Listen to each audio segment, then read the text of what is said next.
Bueno, hoy es 9 de mayo, ¿verdad? 9 de mayo. 9 de mayo de 2016. Estoy con Clara. Ya te agradezco por tu tiempo, tu disponibilidad de esta entrevista. Quería pedir para que empiece presentándote, diciendo un poco tu nombre, un poco tu historia, lo que tenga ganas de hablar sobre quién es Clara. Muy bien. Mi nombre es Clara Tamblay Flores. Chilena, tengo en este momento 81 años. Y sí, mi vida siempre fue enfocada a lo social. Yo cerca de los 70, de 1970, estaba trabajando, había revalidado mis estudios de profesora en el Ministerio de Educación aquí en Chile, porque venía de afuera, y era para enseñar y nivelar a los trabajadores. Y ahí yo estaba trabajando en eso, en que los trabajadores adquirían los conocimientos y el Ministerio de Educación de acá le aprobaba los cursos que ellos nivelaban. Así que eso les servía como currículum para ellos. Muchos de ellos tampoco en ese momento el analfabetismo era muy grande, entonces también había otra gente que hacía esa nivelación. Estaba en eso y yo pertenecía políticamente al MIR y caí detenida el año 74. Por supuesto que el trabajo, el 73 ya se acabó el trabajo que estábamos haciendo, y en ese tiempo era sobrevivir y cuidarnos de no ser, digamos, detenidos. Pero era en los años 74 cuando yo caigo, la represión, y ya estaba instalado los comandos, digamos, de la DINA en Villa Grimaldi, y estaban absolutamente todos los comandos que se habían formado de ellos con la idea de arrasar con el MIR. Y es así como caigo en ese tiempo a la Villa Grimaldi. Después estuve 2 años detenida en 3 Álamos, después de pasar por la Villa Grimaldi y 4 Álamos, y recién en el 75 entonces soy reconocida y paso 2 años en 3 Álamos. Después de allí, la situación en ese periodo, a lo menos también la gente del partido, digamos, era que estaba la represión tan grande que era conveniente salir, y entonces salimos al exilio, los que fuimos liberados en 1976, cuando cierran los campos de concentración, y un grupo se va a Suecia, que es donde yo tenía visa, digamos. Estuve poco tiempo en el exilio, estuve 1 año y medio en Suecia, y después voy a Cuba 1 año y medio, y yo ya al comienzo de año, comienzo de marzo del 1980, nuevamente estaba en Chile para continuar, digamos. ¿Pero regresaste con tu nombre oficial mismo? No, ingreso clandestinamente. Bueno, allí ese tiempo empieza, digamos, la idea ya de ubicar los centros de detención, y me acuerdo que muchos compañeros regresamos en los años 80, y había algunos compañeros que ya empiezan recorridos, digamos, para ir a ver dónde estaban estos sitios, y fundamentalmente donde habíamos estado, que era la Villa Grimaldi. Pasaban muchos de ellos en moto, reconociendo el lugar. En esos años en que la situación era, yo creo, terrible, y los que caían desaparecían o los mataban en la calle, donde fuese. Sin embargo, teníamos esa inquietud de conocer los lugares. La Villa Grimaldi tuvo una peculiaridad de que estaba muy cerca una villa de pobladores, ¿no? casi adheridos a uno de los muros. Había una población. Entonces esa gente tenía conocimiento de todo lo que pasaba allí. ¿Ah? Unos aterrorizados no querían saber nada, pero otros realmente con la idea, digamos, de saber qué pasaba y qué ocurría con la gente. Yo recuerdo que, bueno, yo me instalo acá en Chile con mi compañero, que él había sido dirigente sindical también del partido, y hicimos un proyecto como de los trabajadores. Quisimos hacer una ONG que se dedicara a la formación y atención, digamos, de la gente que estaba sufriendo mucho más los rigores, no solo represivos tan terribles, sino también económicos, como eran los empleos mínimos que habían, el PEM y el POS, que eran trabajos que ni siquiera eran trabajos, era para tenerlos controlados.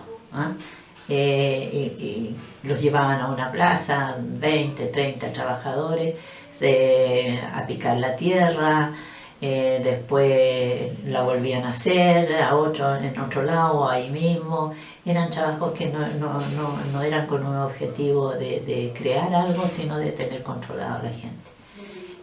Y esa gente, en ese momento, que era una crisis económica muy grande para ellos, no se comunicaban de población a población, los del norte con los del sur, o de Maipú, o de La Reina, la Villa La Reina, en fin, no se conocían porque no tenían plata para movilizarse. De ahí que lo que nosotros intentamos era reunirlos y atraerlos de los distintos lugares para que por lo menos supieran las condiciones que estaban unos y otros en los distintos sectores periféricos de Santiago. Pedimos el apoyo en ese momento de Pierre Dubois, un cura francés que estaba trabajando en la Vicaría Sur de Santiago, y nos permitieron reunirlos ahí. Así que en un comienzo que no teníamos sede, lo hacíamos en la Vicaría en los años 80 allí, y de manera que cuando ya teníamos armado el grupo y por ejemplo, cuando empiezan las protestas en el año 83, siempre estábamos al tanto de quienes caían, quienes habían sido apresados, quienes morían, en fin, que eran esos sectores los más reprimidos en estas protestas. Eso fue, digamos, tomando cuerpo como una institución que después nosotros pedimos apoyo a unas mujeres periodistas y gente de profesores de suecos y que nos apoyaron estas dos instituciones para formar esta ONG, y con un proyecto que ellos digamos tenían interés de que eso se hiciera, y ellos nos visitaban acá en Chile y veían el trabajo que teníamos. Eso se hizo en un comienzo, hasta que después incluso la Comunidad Económica Europea fue quien nos apoyó, y pudimos ampliar a trabajadores de la industria, que casi ya no había industria, todo estaba fuera, ¿no? Pero de la banca y del cobre, que pudimos trabajar con ellos también. Esa era la situación. Bueno, cuando viene la gente de Suecia, de Estocolmo, a vernos, también tenían interés de conocer lo que había sido los centros de detención, y con ellos también pasábamos en auto, porque otra cosa no se podía, pero se les mostraba. Así que siempre estuvo presente la idea de recuperar esos centros.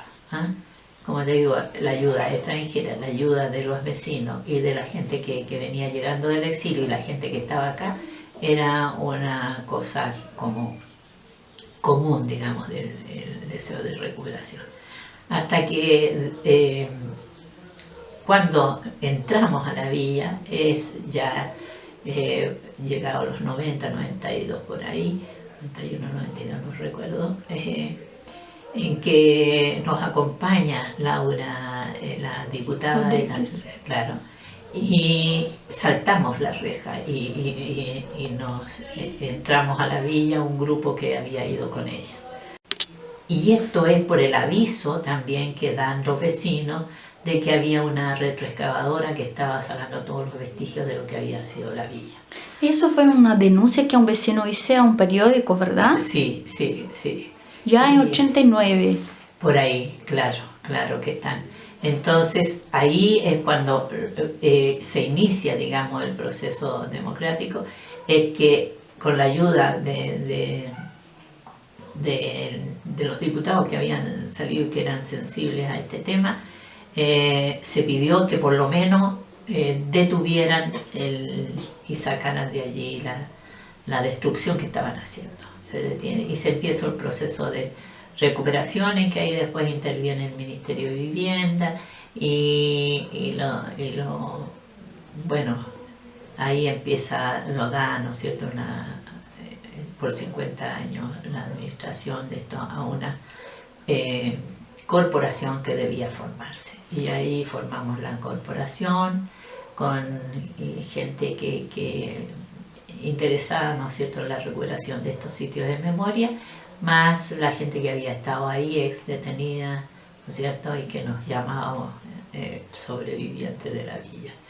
Así que eso iniciamos nosotros el proceso ya de recuperar, o sea, se recupera el sitio y con ayuda también externa, digamos, de afuera, que ayudaba a mucha gente, y además del gobierno, se hace o sea, se recupera el lugar, se piden a los arquitectos de la Universidad Católica que creen algo, que hagan proyectos con la idea que nosotros les dábamos, y ahí se hace la inauguración el año 97 por ahí.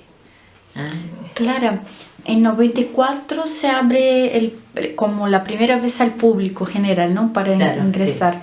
Sí. Pero un poco antes de 94, digamos, desde la denuncia en 89 de un vecino hasta 94, ¿cómo eran las reuniones que vosotros hacían y quién hacía parte de esta lucha para preservar, recuperar? Sí, bueno, y ahí eran las visitas también, porque la gente que nos había acogido afuera, franceses de Dinamarca, de Estocolmo, noruegos, qué sé yo, venían acá, se instalaban incluso con ONGs que apoyaran en todos estos procesos, ¿no es cierto?, de por lo menos de recuperar la democracia, que estaban insertos ya acá. Ellos también se interesaban por conocer el sitio. Yo me acuerdo de haber ido y haber entrado después a la villa, estando todo pedregoso, sí, como la vez que habíamos saltado, digamos, para entrar. Con autoridades extranjeras. Claro, querían, siempre interesados en conocer. Hubo mucha gente que ayudó mucho. No, y todavía son amigos que uno tiene afuera, por supuesto. Y en ese proceso vosotros hicieron marchas, ¿verdad? Sí. Y ahí es donde hacíamos carteles, salíamos con los sobrevivientes de la Villa Grimaldi. Sí, hay algunos periódicos, no sé qué, parece que era un periódico de la época, se llamaba un diario de la democracia cristiana, en que apareció algo, sí, también de esto. Sí. ¿Y vosotros se organizaban dónde para hacer todas esos actos? Mira, yo desde que llegué, suponte tú, con compañeras que había estado afuera o que había estado en la villa, o que había estado en Tres Álamos, por ejemplo, y que estaban aquí en Chile, yo me empiezo a conectar enseguida Y un primer momento me acuerdo que grabábamos sobre esos cassettes que existían en esa época, la experiencia que cada uno había tenido. Era bien interesante porque eh, el grupo de gente que estuvo en Tres Álamos y tuvimos casi 2 años, se forma una hermandad tan fuerte que estuvieran donde estuvieran, e incluso hoy, si alguien viene y yo no lo he visto en 40 años que hace eso, es como que la vi ayer. O sea, se crea una hermandad. Entonces, eso hizo que nosotros nos reuniéramos en las casas, qué sé yo, en un café, donde fuese. No había un lugar fijo. No teníamos en ese tiempo, no teníamos un lugar fijo. Yo me acuerdo haber grabado en mi casa, por ejemplo, de 3 o 4 compañeras que hacíamos eso de recordar. Creo que nos fuimos sanando incluso en forma colectiva gracias a ese trabajo que hacíamos en conjunto y íbamos como recordando y sacando afuera lo que nos había ocurrido. Y estas entrevistas era para registrar la verdad sobre lo que había ocurrido en los espacios, ¿verdad? Claro, sí. Y Clara, ¿te acuerdas de qué grupos hacían parte de ese proceso de recuperación de 89 a 94? Usted ya dijo vecinos, Expreso Político también. Sí, pues sí, ya se habían organizado. Además que en los años 80 la represión fue tan grande que muchos compañeros que veníamos de afuera cayeron detenidos y estuvieron 10 años adentro, mucho más de lo que habíamos estado nosotros en los 70, digamos. Entonces ya había organizaciones, estaba la Vicaría de la Solidaridad que trabajaba con ella, digamos, los atendía a los familiares. Habían organizaciones de todo tipo de derechos humanos, digamos. ¿Familiares también? Sí. Aquí las mujeres, porque los hombres generalmente tenían que buscar el sustento de los hogares, digamos. Los que estaban, porque los otros, muchos muertos, muchos desaparecidos, digamos. Y una organización muy fuerte, siempre fue las mujeres, sí. ¿Te acuerdas del día que abrieron el candado y ingresaron toda la puerta? Sí, y que el candado lo dimos al curita, al sacerdote que está ahora postulando. Padre Aldunati. Aldunate, claro, José Aldunate. Sí, él tiene, claro, le dimos ese candado. Y estuvo Mariano Puga también, y fue muy emotivo porque lo que se trató ahí era como de limpiar todas esas energías tan terribles y pesadas, digamos, con un simbolismo del agua que corría por unas fuentes que rodeaban los surtidores y todo. Fue muy emotivo, muy lindo ese acto, sí. ¿Por qué la decisión de dejar la llave con el Padre Aldunati?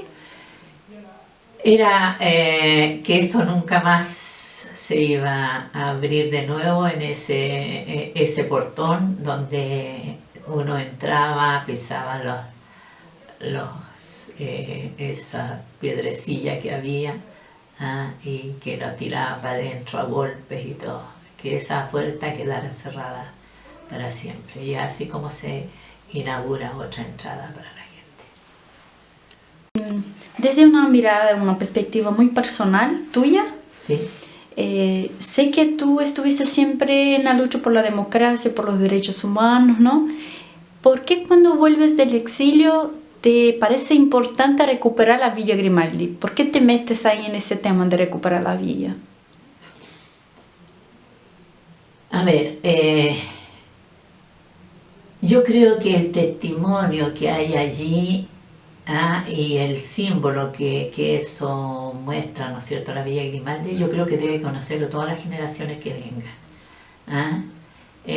Fíjate que yo hasta hace, qué sé yo, el verano que estuvieron todos yo tengo muchos sobrinos en Antofagasta que vienen en el verano, qué sé yo, y gente joven, así chicos, y que se interesan, yo les hago una visita guiada. ¿Mm? Y eso me importa mucho, como también después en el año 2006, cuando yo salí elegida para la directiva de la villa, allí una de las comisiones que teníamos en formación y que en distintas áreas para cubrir las actividades de la villa, yo quise entrar a la educación y teníamos un proyecto con el Ministerio de Educación y se hacían visitas guiadas a todos los chicos de los colegios. ¿Ah? Hoy día eso ha crecido cualquier cantidad, ¿no es cierto? Pero en ese tiempo se inicia con la comuna de La Reina, que es donde estaba cercano a Peñalolén, ¿no es cierto? Y yo vivo todavía en La Reina. Eso me interesa mucho, mucho que eso se conozca y esta chica incluso que estaba recién acá, que no la conozco, ha venido 2 veces a hacerse terapia. Yo le cuento, ¿sabes? Que van a entrevistarme sobre qué, y tú por qué, me dice, tú por qué. Yo le digo, porque estuve, mira, mi papá estuvo, entonces empiezan. Es como siempre, yo traje ese libro, no lo quise poner ahí, sino que se lo regalé, suponte tú, todos los memoriales de Chile, y se lo regalé a Orlando, que yo le arriendo este lugar para las terapias. Y él lo quiso poner allí y la gente lo mira y la gente lo ve y se interesa y pregunta y Orlando tiro me mete a mí que yo le explique. Entonces, incluso fíjate que el año pasado, como en diciembre, un grupo de gente que había hecho el curso de biomagnetismo escucha que yo, qué sé yo, que conocía el tema, qué sé yo, me pide y que por favor la lleve a la villa a toda su familia porque ellos tienen un pariente desaparecido, pero del terror nunca habían querido ir y siempre se restaron, no conocían nada. ¿Sabes tú que fue muy emotivo? Porque fue esta persona que venía aquí, digamos, al curso con su marido, con sus hijos ya grandes, y sus chicos y sus nietos, y cosas, pues toda la familia. Una familia. Entonces siempre me interesa eso y sí, es importante. Que esos lugares sean preservados. Claro. Sobre claro, todo para las nuevas generaciones. Claro, ¿no? claro. Sí, porque uno ya lo vivió, pero que ojalá no se vuelva a ocurrir una aberración tan grande como esas. Te pregunto si quieres decir alguna cosa más que no te he preguntado antes y que quieres dejar registrado. A ver, no, me parece interesante tu trabajo. Aquí hay también gente joven como tú que ha hecho su tesis en este tema y no sé por qué siempre me han ubicado, así que no, yo todo lo que pueda colaborar siempre lo voy a hacer. Eso, no más. Bueno, muchas gracias. Gracias a ti por haberme ubicado.